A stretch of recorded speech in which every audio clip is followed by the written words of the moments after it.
Pemirsa sahabat Ngeraos di mana saja Anda berada saat ini, mudah-mudahan Anda semua dalam keadaan sehat walafiat, tanpa kekurangan sesuatu apapun. Pagi ini, pagi yang baik, pagi yang cerah, saya kedatangan tamu yang agak neces sedikit.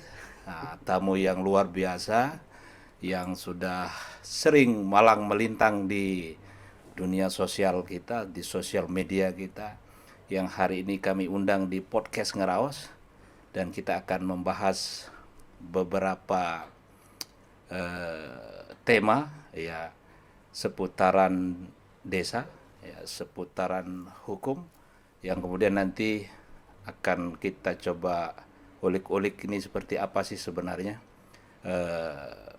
keseharian dan aktivitas beliau. Jadi saya perkenalkan, beliau adalah Bung Jaya yang sehari-harinya beraktivitas sebagai advokat, dan hari ini kami undang untuk memberikan kita informasi. Selamat pagi, Bang Jaya, sehat? Baik, alhamdulillah sehat. Baik. Apa kabar ini? Ya, kalau berbicara tentang kabar sehat walafiat. Sehat walafiat. Aktivitas masih lancar seperti biasa? Ya untuk sementara sesuai dengan aktivitas profesi tetap Oh, berjalan masih lancar. di ini advokat kantor Masih hukum di ya. kantor Oke, hukum. oke, oke, oke. Bang, saya mendengar kali ini Abang ikut di lembaga bentukan apa Kementerian Hukum katanya hari ini, Posbankum Desa. Bagaimana Posbankum Desa di desa Abang ini sekarang? Jadi alhamdulillah untuk pembentukan Posbankum Desa di wilayah saya, Desa Jagarage khususnya, Ya. kemudian umumnya untuk Kecamatan Kuripan, saya melihat berjalan dan baik. Cuman ada satu catatan sedikit terkait dengan Posbankum Desa ini yang masih belum begitu dikenal oleh masyarakat. Oh, belum dikenal. Belum begitu dikenal oleh masyarakat. Lembaga ini belum dikenal sama masyarakat. Ya, belum dikenal karena ini masih dalam tahapan sosialisasinya. Ya, Sosialisasi. cuman di desa-desa tersebut memang sudah terbentuk untuk Oh, wilayah kita.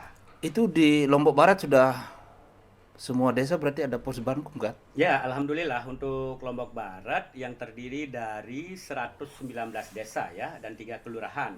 Itu ada Yang semua Posbankumnya. insya Allah ada semua karena Oh. proses pelaksanaan untuk untuk pelatihan Posbankumnya itu bisa dilaksanakan oleh Kemenkumham, dan satu Oh, sisi ada iya. lembaga swasta yang Oh, langsung ke provinsi. itu yang melatih ya. Itu yang melatih. Berarti Posbankum ini apa? Pos bantuan gitu ya? Ya, pos bantuan hukum. Pos bantuan hukum yang siapa yang dituju? Nah, ini penting, ini siapa yang dituju oleh pos bantuan hukum ini Jadi kira-kira? begini, memang Posbankum ini sangat-sangat diperlukan sekali oleh masyarakat kita.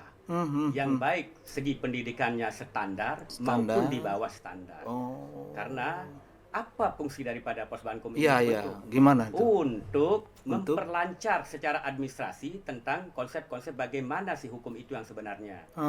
Sehingga bisa menemukan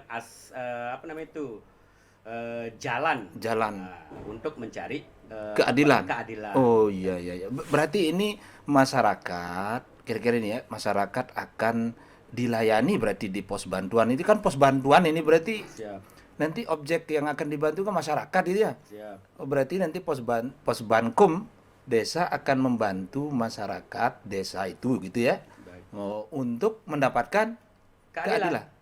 Oh, jadi siapa saja berarti di desa itu berhak untuk mengakses Posbankum. Semua warga negara Republik Indonesia berhak untuk mendapatkan bantuan hukum. Oh. Tidak mesti orang kaya, tidak mesti orang miskin. Yang namanya segala persoalan hukum tetap masyarakat berhak untuk mendapatkan bantuan. Oh, dia dibantu ya. Dibantu. Oh. Nanti nah ini dibantu ini nanti berarti Posbankum itu akan berperan sekali di desa, Bung. Sangat-sangat berperan sekali. Tujuannya pertama untuk mempermudah akses administratif. Akses administratif. Administratifnya. Karena Posbankum ini termasuk yang ada isinya di sana adalah teman-teman paralegal yang akan membantu. Sebentar, berarti di Posbankum itu di komposisinya ada paralegal? Ada paralegal yang akan mendampingi mereka-mereka untuk mencari keadilan untuk mendampingi gitu ya. mendampingi. Oh. Beda dengan seorang advokat. Nah, ini Bang, di desa itu kan banyak kasus gitu kan. Jadi nanti Posbankum ini cakupan tugas yang bisa dia layani itu apa saja kira-kira itu? Jadi terkait dengan persoalan kasus-kasus yang ada di desa. Hmm. Jadi mekanismenya apabila suatu persoalan terjadi di masyarakat itu sendiri, Iya. masyarakat berhak untuk datang memberikan informasi persoalan atau permasalahannya kepada Ke Posbankum Posbankum yang itu. ada di desa yang sudah kita bentuk. Jadi misalkan nih ada masalah, biasa kan kalau desa itu banyak banyak masalah yang muncul gitu kan. Tetapi kadang-kadang kan penyelesaiannya kan nggak konkret, nggak ada legal gitu ya. Ada ininya kan hasilnya itu kalau kayak seperti surat dan lain sebagainya. Nanti di Posbankum itu pasti akan ketemu saya kira ya masalah-masalah lokal ya. Dan itu sangat sering terjadi seperti bagi waris, kemudian perceraian, ya anggap saja perselingkuhan dan lain sebagainya itu kayaknya akan terjadi dan itu ruang-ruang itu akan bisa Posbankum bantu kan? Sangat bisa. Sangat-sangat bisa dan justru penyelesaian suatu persoalan secara non litigasi Wah, non seperti litigasi. litigasi seperti iya. apa yang dijalankan oleh teman-teman paralegal ataupun teman-teman di Posbankum tentu kan melalui mekanisme.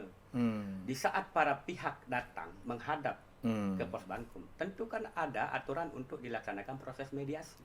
Oh, di desa dimediasi. Di desa dimediasi. Bukan dihakimi ya. Jadi Bukan. Posbankum ini bukan bertindak sebagai pengadilan, bukan ya. Bukan, Posbankum bukan sebagai pengadilan, tetapi dia sebagai mediator ataupun penengah dalam proses penyelesaian Dalam proses secara itu. non litigasi. Ya. Sehingga apa keuntungan daripada proses Posbankum tersebut? Jadi silaturahmi itu akan tetap terjaga, tidak akan memutuskan Iya. sifat daripada silaturahmi itu Iya. apabila bisa diselesaikan oleh Posbankum itu secara Iya. musyawarah mufakat. Itu tujuan utamanya. Itu misalnya kayak gini, kira-kira nanti bisa enggak Posbankum menyelesaikan persoalan-persoalan. Ini kan ada misalkan kasus anggap ada kriminal, tapi kasusnya sudah ada ditangani di tingkat kepolisian begitu kan. Nah, ada konsep RJ misalnya. Apakah Posbankum bisa menyelesaikan ketika persoalan itu sudah ada di ranah penegak hukum begitu kira-kira. Bagaimana kira-kira Posbankum bisa berperan di situ? Tentu sangat-sangat bisa sekali. Sangat bisa ya. Karena tupoksi daripada Posbankum itu sendiri kan memberikan advis atau pandangan-pandangan saran. hukum. Ya, itu sehingga nanti kalau memang sudah tahapannya sampai kepolisian, kemudian akan dilaksanakan proses RG. Iya. Tetapi satu sisi di bawah Posbankum itu bisa memberikan advis pandangan-pandangan hukum akibat-akibatnya sehingga masalah itu bisa terselesaikan. Alhamdulillah Posbankum top dia. Bisa memfasilitasi Bisa sebagai mediator di lapangan. Sebagai mediator di Wah, bawah cocok itu ini. Posbankum. Berarti pemerintah kita lihat berarti dalam konteks ini sedang mendekatkan layanan di bidang keadilan. Setuju enggak itu? Setuju. Oke. Sangat Di rezim ini berarti sangat fokus begitu ya terhadap masyarakat pencari keadilan. Kira-kira begitu kan? Benar. Oke. Berarti cakupannya nanti kalau ada persoalan Posbankum ini terlepas dari itu dia sifatnya perdata atau pidana gitu. Ini Posbankum bisa masuk untuk memberi saran dan advis tadi Bung katakan itu. Semua lini Posbankum itu bisa Semua masuk. lini. Karena tujuan daripada Posbankum itu adalah penyelesaian masalah. Penyelesaian masalah. Penyelesaian masalah itu tujuan secara non litigasi selaku pendamping. Selaku pendamping. Pendamping. Kira-kira nanti kalau anggap nih masalah selesai difasilitasi. Ada enggak kira-kira dokumen legal yang menandakan satu proses permasalahan itu selesai dilakukan oleh Posbankum? Tentu pasti ada. Ada ya? Tentu pasti ada karena coba gimana Posbankum itu kan mempunyai struktur kepengurusan. Oh, di desa. Di desa. Oh, Berdasarkan iya. apa? Berdasarkan legal standingnya itu adalah SK Kepala Desa. Siapa-siapa yang ada di dalam struktur itu. Nah, itulah yang akan memfasilitasi dalam proses penyelesaian secara non litigasi. Oke. Berarti ini sekarang Posbankum sudah aktif kah?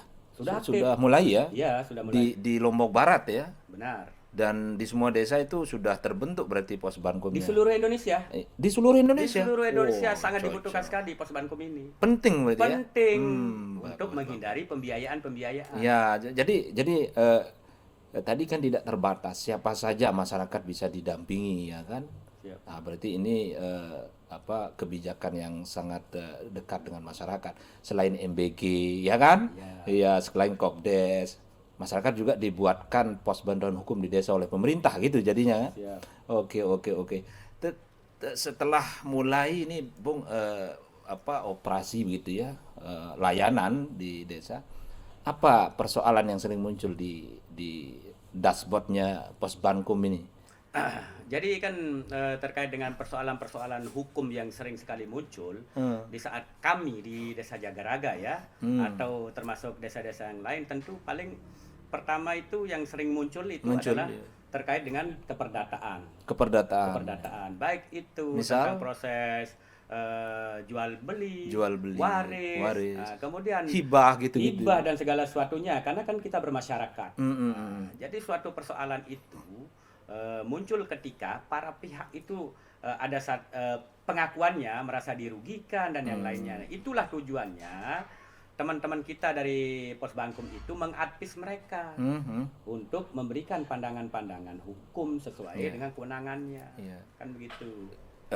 Kesulitan tadi yang saya sebut itu kira-kira di mana titik sulitnya kalau Pos Bankum sedang memediasi masyarakat? Ada nggak titik sulit-sulitnya itu Ya, di yang Pos nama Bankum juga, itu sendiri? Ya, yang namanya juga persoalan, Ya. tentu ada juga titik kesulitannya. Ada titik kesulitan. Karena Pos Bankum itu termasuk teman-teman paralegal kan bukan sebagai hakim Bukan sebagai hakim. yang bisa memutus suatu perkara, Iya, tetapi dia hanya sebagai memfasilitasi, ya, menemukan kedua belah pihak, menghadirkan. Kan begitu tugas mereka. Berarti kalau misalkan satu persoalan tidak selesai, itu bukan berarti tidak bisa dilanjutkan. Para pihak bisa dong lanjut ke ke meja litigasi, begitu ya? Iya. Oh, jadi terserah mereka ya kan? Iya, karena kan di saat Pos Bankum ataupun teman-teman paralegal sudah bekerja, pertama menghadirkan para pihak, mendengarkan keterangan para pihak, kemudian memberikan pandangan-pandangan hukum bagaimana efek daripada kalau kita akan bermasalah ke tingkat yang lebih tinggi. Nah, kan begitu. Di sanalah fungsinya teman-teman kita selaku Perannya paralegal di situ ya. atau Pos Bankum tersebut memberikan pandangan-pandangan hukumnya. Nah, kalau memang kedua belah pihak masih ngotot, kan tidak ada kewenangan juga selaku Pos Bankum itu. Tentu ada upaya-upaya hukum. Oh, ada upaya-upaya hukum yang Kita kembalikan kepada yang mereka. boleh mereka ambil. Boleh Nah, mereka dan di Pos ambil. Bankum tidak dipaksa untuk Tidak dipaksa karena mengambil bukan atau dia sebagai mengambil. hakim. Iya. Kembali kepada mereka. Iya. Iya, baik. Berarti ini pekerjaannya nggak gampang dong, Bung, ya kan? Nggak gampang, ya artinya ada rintangan-rintangan. Syukur-syukur kan kalau masalah selesai kan, jadi desa tidak ribet, masyarakat juga tidak disibukkan. Bahkan kalau mereka mau lanjut ke upaya hukum lainnya yang anggap ke litigasi, berarti mereka kan akan menyediakan segala sesuatunya kan, ya termasuk biaya, waktu dan lain sebagainya kan. Oke. Berarti ini masyarakat akan ini ya, akan dimudahkan lah ya dalam kebijakan di Pos Bankum ini. Tentu kalau ini sulit, Pos Bankum itu diberikan honor, insentif atau apa? Bagaimana modelnya itu? Jadi Pos Bankum ini karena kebutuhan pemerintah. Tentu tidak ada insentif. Tidak ada insentif. Tidak ada insentif Pos Bankum. Free berarti Sukarela. ini. Sukarela. Sukarela. Wah, ini ibadahnya tuh di situ berarti, Bung, Ya itu. jelas dong. Iya, jadi kan Ibadah banget ini kalau terkadang gitu. tidak sembarangan Ya. orang. Jadi kan untuk menjadi Pos Bankum ataupun paralegal tersebut. Nah, disinilah nilai ibadahnya. Jadi harus ada kerelaan. kerelaan. Niat yang tulus Niat yang untuk tulus. membantu Masyarakat yang tidak mampu. yang tidak mampu. Nah, jadi Oke. Berarti ini sangat perlu sekali sebenarnya Pos Bankum ini untuk menyebar ke seluruh pelosok-pelosok masyarakat kita yang ada di desa. di desa-desa. Di desa-desa. Ya, saya kira ini penting bagi pemeriksa kita ya, Nanti kalau ada persoalan yang muncul di internal mereka, di diri mereka gitu kan. Jadi mereka bisa datang ke pos bantuan hukum desa. Desa, siap. Cocok ini, worth it banget nih Bung ini. Jadi mudah-mudahan ini Bung Jaya dan pasukannya nanti di desa bisa menghadirkan keadilan bagi siapapun yang sedang membutuhkan, yang sedang memerlukan, dan tentu pemerintah selalu bersedia memfasilitasi itu. Baik, saya kira terima kasih banyak ini Bung Jaya atas kehadirannya yang tidak yang tidak lama. Jadi karena beliau ini banyak urusan, banyak apa tujuan-tujuan yang selanjutnya akan dia lanjutkan, dan kita akhiri. Saya ucapkan banyak terima kasih atas kehadirannya Bung Jaya. Mudah-mudahan nanti di sesi lain kami akan undang lagi. Terima kasih Bung Jaya. Sampai jumpa pemirsa podcast. Assalamualaikum warahmatullahi wabarakatuh. Wah, begitu saja ini kita